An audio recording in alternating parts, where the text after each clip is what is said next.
Hello, let's make some mini ephemera from my Wild Meadow kit. It's a one-page printable, but I included an optional backing page if you want to print that on the back side. We've got an envelope with a pointed flap, 2 cards sized to fit inside the envelope, 2 tiny notched pockets, and 3 little cards sized to fit inside these pockets. So you want to grab a pair of scissors to cut everything out, and then you will just need a bone folder and a scoring board. If you don't have a scoring board, a ruler, and anything kind of pointed to crease the lines for the envelope. That's all you really need. So I have cut these out already. Here are the cute little mini papers. There's a lined paper, a gridded paper, and a patterned paper. But they will all have the grid on the back if you printed double-sided. And there's the 2 little cards. One's vertical, one's horizontal. Now, optional things you may want to do is to have a corner rounder to round the corners of the cards. I think it makes them look cuter. It also makes them a little easier to go in and out of envelopes. So I like to use the medium size to round the corners on these larger cards, but these teeny tiny ones, I like to use the small.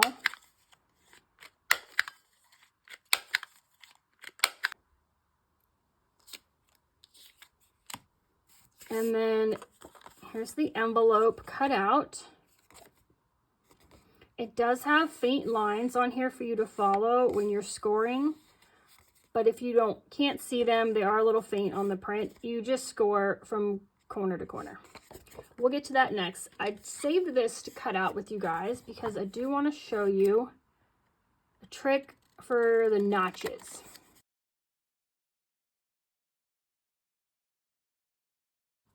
I like to use circle punches to notch out my pockets.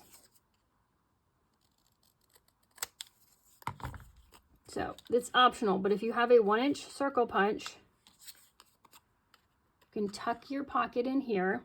Make sure you center the white part of the circle in the punch, and you will get some of the colored bit in here, but when you're done, you've got this nicely notched pocket, perfectly done. And I like the look of that better than doing it myself. But if you don't have a punch, no worries. Easily cut them out. So that's everything cut out. And before you throw all your trash away, bits like this I'll probably throw away. If you've got some of the larger pieces, I save those because we can do a few extra things with those, which I will show you at the end. We're going to score everything next. So I've got this scoring board from We Are Memory Keepers. It's a little mini one. I don't know if they still make it, but if you can find it, it's my favorite. I love it. I've got a big scoring board, but this scoring tool is really great, and this one is great size for most projects. So you want to line up. There's a light gray line here, or you can just find the corner of this and the corner of this and make sure they're on the same line. Or same thing, you can just line up a ruler there, corner to corner, and just press in a crease. And you'll do that to all 4 sides.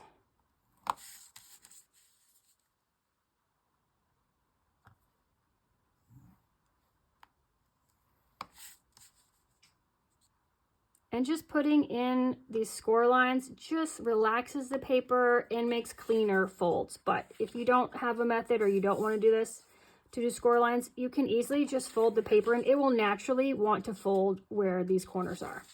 So it'll be fairly easy to get it. So you just want to fold it up and then press it down with your bone folder to set the crease. Don't have a bone folder, backside of your fingernail, just slide your fingernail along the edge and that sets the crease as well.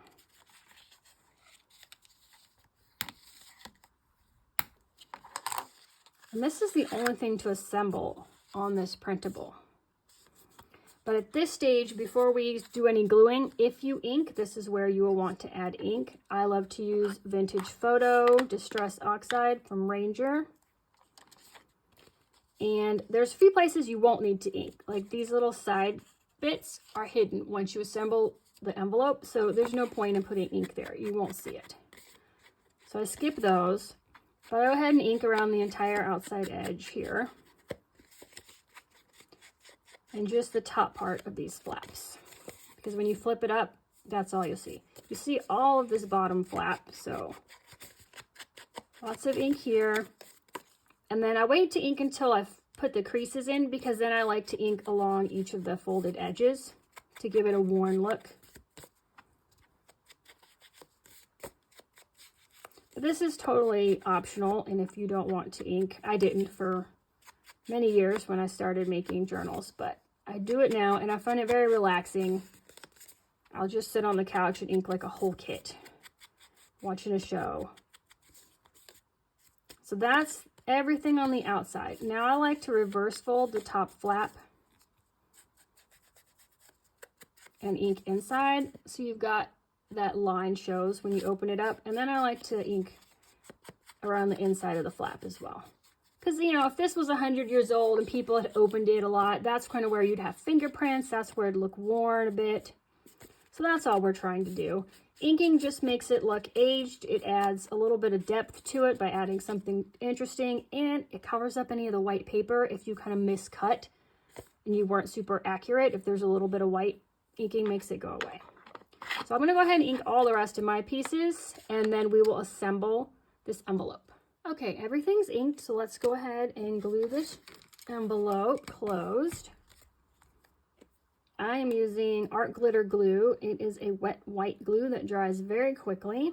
It's got a precision tip, but a tape runner or a glue stick will work just as well. So you're going to put glue along the bottom edge of the two side flaps, so that when you fold up the bottom, it covers those up.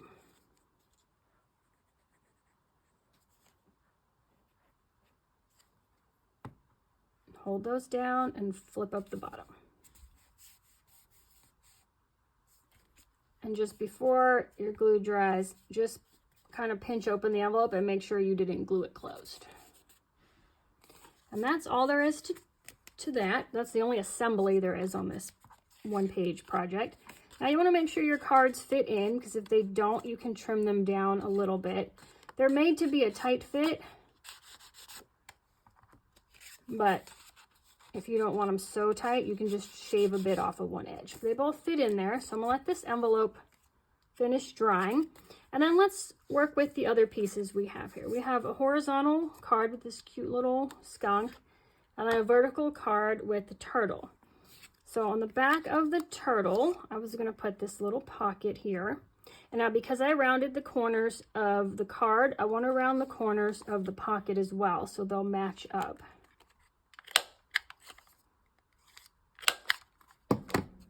Just add a bit of ink there.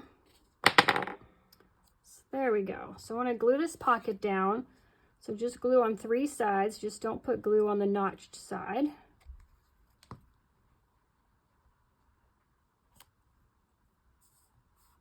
And just center it on the back of the card. And now I've got this one that's like a lined writing paper and this orange patterned paper. I just tuck in here. And that way, on the back of this card, you've got a little pocket and 2 little tiny journaling cards. And then on the back of the skunk, he is a horizontal card. So I'm going to add this little pocket right along the bottom in the center. And I don't need to round the corners because he doesn't go up to any corner. But you can if you want for aesthetics. I think I'll just glue him on the 3 sides here.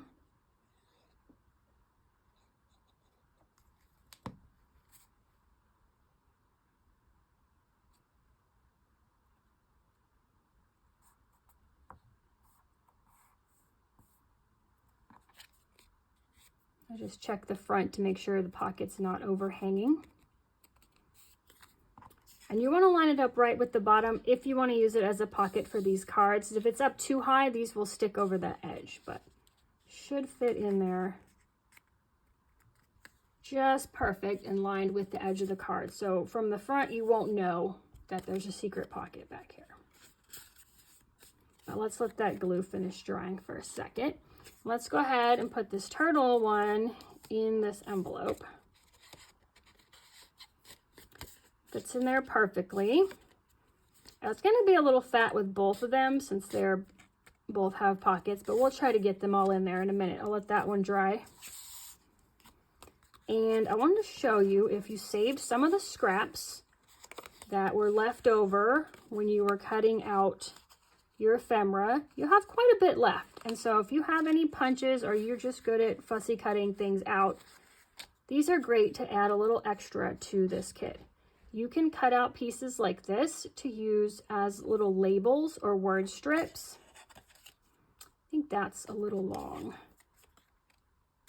for these mini sized, but let's see. You just cut them on the grid lines. And you could put this guy here as a little label. You can add a label to your envelope. And then you can also punch things out. I love to punch circles. This is a 1-inch circle punch out of the extra paper. And make a little closure for the envelopes at the bottom. So you would glue this to the bottom and then you can tuck the flap of the envelope in. This flap's a little long, but I think we can do it. So punch out 2 circles. Ink the edges if you ink. And because this is a functional piece, we want it extra thick. So we want to line this up so it does not extend beyond the bottom. And we want to make sure we're not putting any glue where the flap is going to be, which is a long point. So I like to hold my finger where the flap's going to be so I know I don't put glue there. And we are going to glue just along the edge in like the V shape that the point has.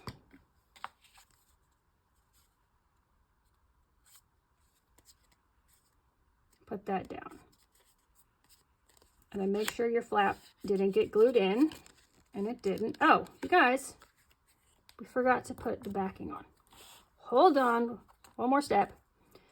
This art glitter glue dries almost instantly, so you make mistakes, it is gonna tear your paper, but that's okay because we're gonna put this right back there.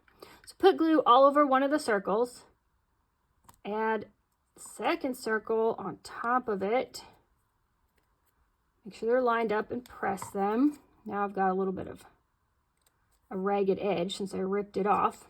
All right, and then I can see where I want the glue because that's where the paper is torn. So I'm just gonna add the glue here. But do it, if you didn't mess up like I did, do it like we did the first time. And hold on to the circle and just put glue in a V shape towards the bottom edge. So you want to make sure that it's not sticking out the bottom of the envelope here. And then as soon as it's down, open the flap so you don't put the extra stress pressing against the circle while it's drying. And this is just a simple way to add a closure to an envelope so it doesn't pop open in your journals. So we'll let that dry for a second. We'll go ahead and stuff this pocket. I think I'll round the corners of this paper as well. We'll just use a small corner round and just re-ink the corners since now you've cut them out. We'll just tuck this guy in here. So now I've got a secret pocket on the back where so you can do some extra journaling or stuff some extra ephemera. So let's see if we can get these cards both together in this envelope. Oh yeah, no troubles. But I did want to show you one other thing because there's a lot of extra paper here. And I do have this mini heart punch.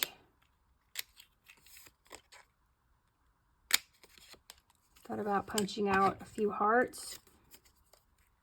But if you've got other shaped punches, like butterflies or anything interesting, it's something fun to do with the leftover papers from a kit. Ink these. Oh, they're so tiny.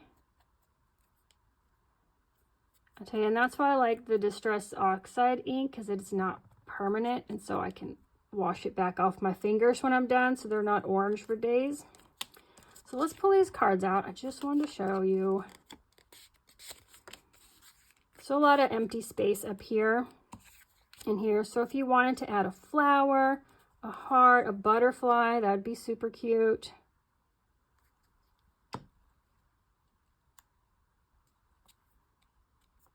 Just to personalize these a little bit from what's in the basic printable. So just add a little bit of glue. Let's see, I'm going to put this heart on the log here. Sometimes people will carve like a heart into a tree. And just something extra you can do with your scraps. I also save all my scraps, and I will use this tab punch. We are memory keepers as well. And just punch tabs out of the rest and save them and use them in journals in the future. All right, everything should be dry now. So let's tuck these guys back in their envelope. And get this flap tucked in. So you just want to curve it and slide the tip in behind the circle. And there you go. You have made a cute little mini envelope full of mini ephemera. Thank you guys for watching, and I will see you soon.